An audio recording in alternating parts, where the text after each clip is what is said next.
या कार्यक्रमाचे आयोजक असतात संतोष भाऊ बोरसे साहेब सर आजच्या कार्यक्रमाचे मेन मोरे साहेब, आमचे गुरुजी खैरे सर, सरपंच डॉक्टर साहेब आणि रावसाहेब मोरेजी आणि परिसरातील शेतकरी. आपण आज या ठिकाणी सर्वजणांनी वैद्य हे नाव जर बऱ्यापैकी ऐकलं, परंतु ह्या तंत्रामध्ये मोरे सर जे आपल्या जालना जिल्ह्यातलंच चांगली मोठी शेतकरी आहे आणि त्यांनी 22 वर्षापासून मशागत सोडलेली आहे. आणि हे आमचे खैरे सर यांनी पण आता 3रं वर्ष, मला वाटतं 2-3 वर्ष आहे. आणि त्यांच्याकडं मोठे सरांनी त्यांची दखल घेतली, जे आपल्या संभाजीनगर जिल्ह्याचे विभागीय कृषी आयुक्त, कृषी विभागीय सहसंचालक.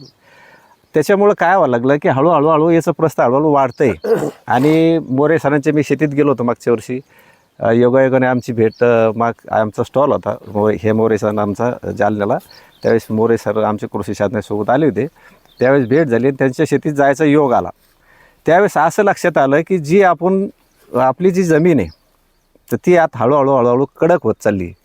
त्याला कारण काय की आपल्याकडे का जागरूकता नाही आहे, मातीविषयी जागरूकता नाही आहे, शेतीविषयी जागरूकता नाही आहे. तर त्याच्यासाठी आपण काय केलं की SRT हे तंत्र दादाने जे निर्माण केलं, याचं आमचं लक्षात आलं की आपल्या ज्या जमीन आहे का त्या खूप खाली गेलेल्या आहे आता. म्हणजे सेंद्रिय कर्ब जो आहे आता बऱ्यापैकी सेंद्रिय कर्ब कशाला म्हणते हेच बऱ्याच शेतकऱ्याला माहीत नाही. याची जागरूकता विद्यापीठाने करायला पाहिजे, ती तितक्या प्रमाणात झाली नाही.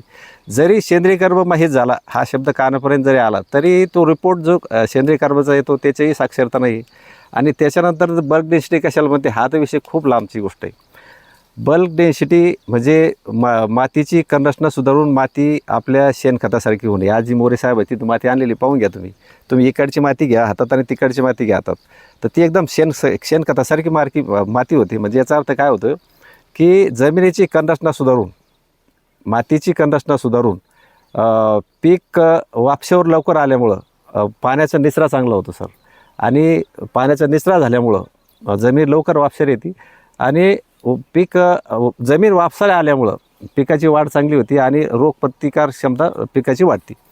तर मी स्वतः 4 वर्षापासून या तंत्राचा अवलंब करतो आहे. मला काय झालं माझं स्वतःचा व्यवसाय पॅथॉलॉजी, आणि पॅथॉलॉजी खूप चांगला चालणारा व्यवसाय होता, पण काही कारणामुळं मला काही वैयक्तिक कारणामुळं तो बंद करावा लागला आणि मी शेतीत उतरलो. शेतीत आल्यानंतर शेतीमध्ये 1-2 वर्षात बऱ्यापैकी जे कमवलेले पैसे होते ते सगळे संपून गेले. शेतीतून काहीच निघत नव्हतं आणि त्याच्यात घालायलाही 1 दिवस पैसे राहिले नाही. मग मी कदरून असं ठरलं की आता याच्यात काहीच करायचं नाही. म्हणजे न नांगरता मी तसंच पीक लावून पाहिलं, ते बऱ्यापैकी आलं. मग मी त्याचा प्रयत्न थोड्या 2 एकरवर सुरुवातीला यासाठी करून पाहिली, थोड्या बेडवर लावून पाहिलं. त्याचं उत्पन्न जे आमच्याकडे जे सोयाबीनचं सरासरी 9 क्विंटल 8 क्विंटल असं होतं, तर मला त्यावेळेस 11 क्विंटल 40 किलो सोयाबीन आलं. त्याच्यानंतर त्याच बेडवर पुढे हरभरा लावला, तोही 9 क्विंटल आला. म्हणजे त्याच्यावर पीक चांगलं येतं हे लक्षात आल्यानंतर मग मी हळूहळू ते क्षेत्र वाढवलं. आता आसपास बऱ्याच लोकांनी केलंही आणि याचा प्रचार आणि प्रसार करण्यासाठी 1-2 व्हिडिओ बनवले आणि ते व्हिडिओ बऱ्यापैकी शेतकऱ्यापर्यंत पोहोचले आणि हे तंत्र हळूहळू बाहेर पडत चाललं आहे. याच्या अगोदर मी थोडं बऱ्याच लोकांनी केलं होतं, परंतु आता आज अशी कंडिशन आहे की 26 जिल्हे आणि 4 ते 5 नाही 7 राज्यात हे तंत्र पोहोचलेलं आहे.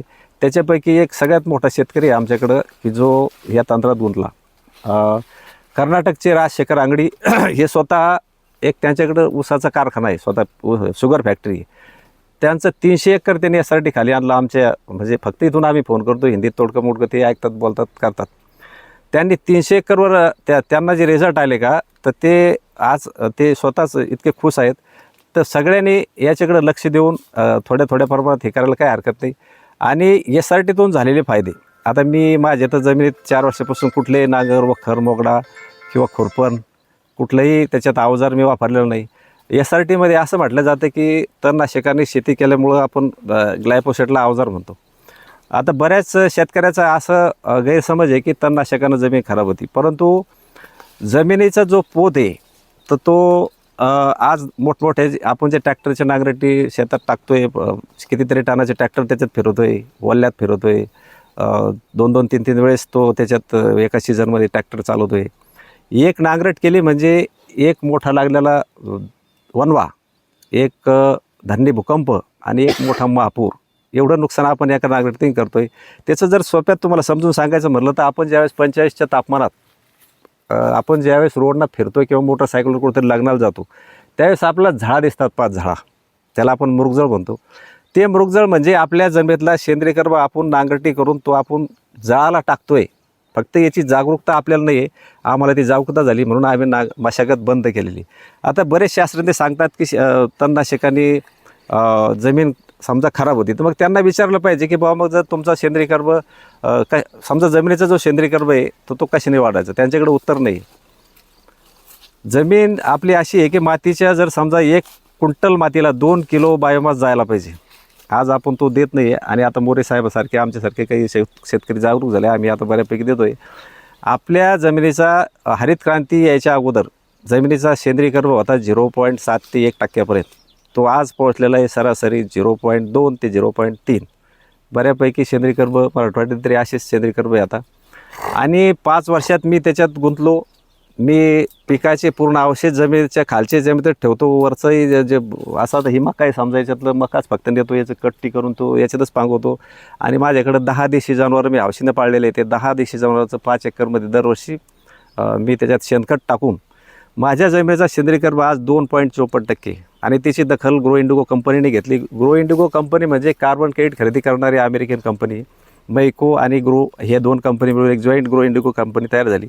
आणि आम्ही सांगताना कधी भाषणामध्ये फक्त 1%च्या वर सेंद्रिय कर्ब गेला असं सांगतो मोरे सरांनी आम्ही, कारण 2.5%वर कोणी विश्वास ठेवत नाही. आणि मी काही हे तुम्हाला बिगर पुराव्याचं सांगत नाही, माझ्याकडं त्याचे पुरावे म्हणजे कार्बन क्रेडिटसाठी मी पात्र झालो. जर समजा आपण तणनाशकांना जमीन करायला लागलो तर आपला मजुरीचा हे जो वर्षाचा 15-16 हजार रुपये जो खर्च येतो तो पूर्णपणे बंद होतो. पुन्हा आपल्या जमिनीची समजा आता आपण जमीन नांगरली आणि मोठा पाऊस पडला, आता समजा हे इथं हे पूर्ण नांगरलं आणि एक मोठा पाऊस पडला, त्याच्यातून बऱ्यापैकी गाळ वाहून जाणार, पलीकडच्या शेतात जाऊन पडणार, आपली जमीन नापीक हळूहळू होणार. यासाठी केल्यामुळं हे आता हे गवत वाढलेले जागेलाच आहे, याच्या पिकाचे अवशेष जागेला ठेवणार आहे, त्याच्यामुळे ते घट्ट ती माती ते जागेला धरून ठेवणार. कितीही मोठा पाऊस आला तरी कणभरही माती आपली शेजारच्या शेतात वाहून न गेल्यामुळं जमिनीची धूप थांबणार आहे. त्याच्यामुळं आपली जमीन हळूहळू आपले सुपीकतेकडे जाणार आहे. 1 नंबरचा फायदा आपली जमीन सुपीक होती. 2 नंबर आपण मशागतीवरचा खर्च वाचतो. 3 नंबर आपल्याकडं ज्यावेळेस आपला उन्हाळा असतो, समजा उन्हाळा संपला की आपले लग्न कार्य सगळे संपलेले असतात, कापूस घरात असतो, काही शेतकऱ्याचे किंवा इतर माल असतात ते विकून लग्न कार्य होतात, काही कुठं कोणाच्या याला जाय घर बनेल जाय, कोणाला घर बांधायला पैसे दे, कोणाला काही कर, किंवा लोकांचे असलेले पैसे देऊन टाकून ऐन पाऊस पडायचा टाईम येतो त्यावेळेस शेतकऱ्याजवळ एकही रुपया शिल्लक राहिला नाही. असे 90% लोक आहे. मी त्यातूनच गेलेलो आहे. माझ्याकडं तसे ज्यावेळेस म्हणजे ज्यावेळेस नांगराचे दिवस यायचे त्यावेळेस मला बऱ्यापैकी झोप नाही आलेली की आपल्याला शावकरकडे जावं लागेल, शावकरही पैसे देतो नाही देतो, भरतीने दिले तरी तो किती हॅरेसमेंट करतो. हे सगळे असं वाटायचं की आता हे पाऊसच येऊ म्हणजे उन्हाळ्याचे हे पावसाळा येऊ, हे पिकच लागवडीची वेळ नाही येऊ, असं व्हायचं खरोखर. हा असं तरी पाहिजे. परंतु आता असं होतं की आता हे आपल्या कारखान्याचे डायरेक्टर म्हणले होते की हे पीक वाढलं नाही, तर याचं असं आहे की आता हे एकदम आता जर मी आतमध्ये जाऊन पाहिलं तर इथं आहे का निचरा क्षमता याची ही जमीन आहे का चिबड आहे पूर्ण, तरी ही बरी मका आहे. पलीकडच्या प्लॉट वर असल्यामुळे ती गेली आणि ही वाचली. SRTमुळं झालेल्या फायद्यातून आता दरवर्षी 1 एकरचा जो खर्च आहे 15 ते 16 हजार रुपये सरासरी खर्च येतो कापसाच्या शेती करायला, आणि तो पूर्णपणे आपल्याला वाचवता येतो. आणि 1,500 ते 2 हजारात आपण पूर्ण एका एकरचं नियोजन करू शकतो. आता माझ्याकडे 10-12 एकर जमीन असल्यामुळं 12 एकरचं जरी 15 हजारांनी किंवा सरासरी 12 हजारांनी जरी लावलं तरी 1.5 ते 2 लाख रुपये आपण निव्वळ पहिल्या झटक्यातच वाचवतो. आणि ते पैसे वाचल्यामुळं घरातल्या कुटुंबाच्या गरजा पूर्ण होतात आणि घरात कोणालाच काम नसल्यामुळं घरातले सगळे आनंदी राहतात आणि घरातल्या सगळ्या गरजा पूर्ण झाल्यामुळं कोणाची किरकिर होत नाही आणि पुढचे जे काही धोके ते पण टळतात आणि सगळ्याचं जीवन आनंदित होतं. आज तो आनंद आम्ही लुटतोय आणि 4 वर्षात बऱ्यापैकी आम्ही तर यशस्वी झालो आणि याच्यात कुठलेही तोटे होणार नाही. पहिल्याच वर्षी तुम्हाला 10 ते 15% ते 20% तुम्हाला उत्पन्न येईल. आता मला बरेच जण म्हणतात की तुम्हाला किती कापूस झाला. माझं स्वतःचाच रेकॉर्ड मी 4 पटीनं मोडलेलं आहे, कारण मी 2.5 क्विंटल कापूस घेणारा शेतकरी होतो पहिले. 2.5 क्विंटलची मी 13 क्विंटलपर्यंत गेलो. म्हणजे सरासरी आमच्याकडे आजही 5 ते 6 क्विंटल कापूस होतो आणि SRT केल्यापासून माझं 10 ते 12 क्विंटल कापसापर्यंत मदल मारली. ह्यावर्षी 10 क्विंटल झाला. ह्यावर्षी थोडी बोंडाई लवकर आली होती. हरभरा चांगलं होतो, कपाशीचं पिकही चांगलं आलं आणि 26 ते 27 पिकं जे आपल्याला आपण मराठवाड्यात घेतलं जातं ते सर्व पिकं याच्यावर घेता येतात. याच्यापासून असे फायदे होतात. तरी मी सर्वांना विनंती करेन की या तंत्राचा थोड्या थोड्या प्रमाणात अवलंब करून आपण सुखी आणि आनंदी जीवन जगावं. धन्यवाद. बरं, बेड हे 4.5 फुटावर योग्य आहे की 4 फुटावर? शेतकरीच हा शास्त्रज्ञ असतो. आपल्याला आपल्या पिकाचं अंतर पाहायचं की आपली कापाशी 4 फुटात हे होती का, किंवा आपल्याला ती जर दाटत असली, मध्ये जमीन जर चांगली असली तर कपाशी दाटणार आहे. तुमचे बेड जमिनीच्या पोत पाहून तुम्ही ठरवू शकता. तसं तर यासाठी सांगितलेलं आहे 4.5 फुटाची करा. आपण नंतर पिकं कोणती घेऊ त्याच्यावर ते डिपेंड राहील ना. नाही, तुम्ही 4.5 फुटाचे अशी जर बेड घेतली तर मग तुम्हाला बसून जास्त डेव्हलप होतं. बाकीचं मग हेडपालट करतो ना. आता समजा 4 फुटा जर अंतर असलं, ही मक्का सोयाबीन घेतो समजा. हा, आता यांची 4.5 फुटाची बेड आहे, माझी 4.5 फुटाची बेड आहे. 4 योग्य आहे समजा. 4 योग्य आहे. हलक्या जमिनीला योग्य आहे सर, पण आता या नाही जमिनीला आहे ना. नाही, पळाटीचं काम. चर्चा करू ना. हो. सर